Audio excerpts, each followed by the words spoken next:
সংস্কার করতে হবে। মালিকদের দায়িত্বে পঞ্চম সেই চলবেই।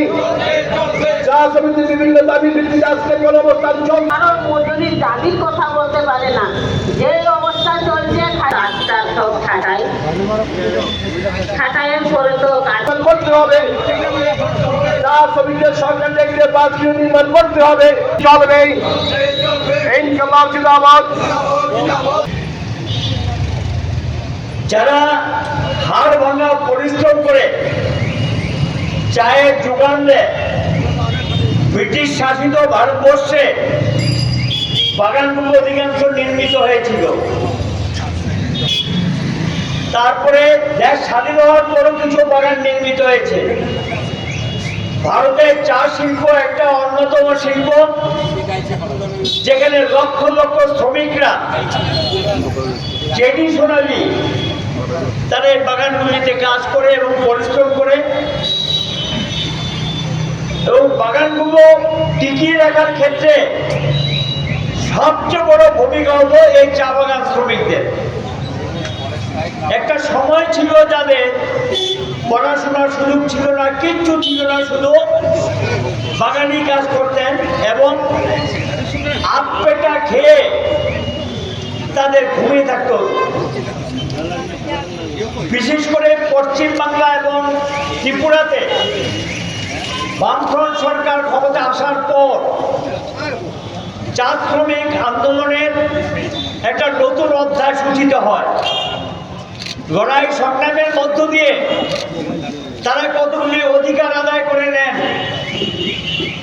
বাগানে যেমন খুশি তেমন ছাঁটাই করা যাবে না। বাগান শ্রমিকদের থাকার দায়িত্ব, বাসস্থানের দায়িত্ব আইন অনুযায়ী মালিককে বা সরকারকে বহন করতে হবে। তাদের শৌচালয় সরকারকে দায়িত্ব নিতে হবে। ছেলে মেয়েদের প্রাথমিক পড়াশোনা করার জন্য, আমি বলছি না কলেজ স্তর, প্রাথমিক স্তরে পড়াশোনার জন্য একটা ব্যবস্থা থাকতে হবে। আইনে আছে বাগানে চিকিৎসার জন্য সুব্যবস্থা রাখতে হবে, একটা ডিসপেন্সারি থাকবে। একজন ডাক্তার বা আগে যে এলএমএড যারা ছিলেন এই জাতীয় একজন চিকিৎসক থাকবে।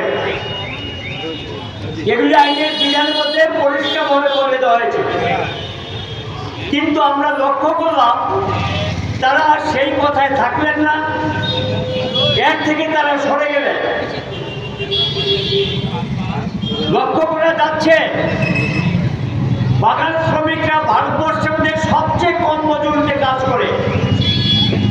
আপনারা জানেন আমাদের রাজ্যে তারা মাত্র 176 টাকা মজুরি পায়। আমি জানি না এই টাকা কেন্দ্রের মন্ত্রীদের সংসার চলে কিনা।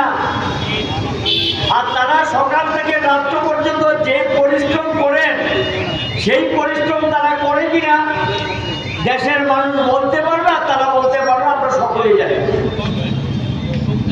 তাহলে যে বাগান শ্রমিকরা হাড় ভাঙা পরিশ্রম করে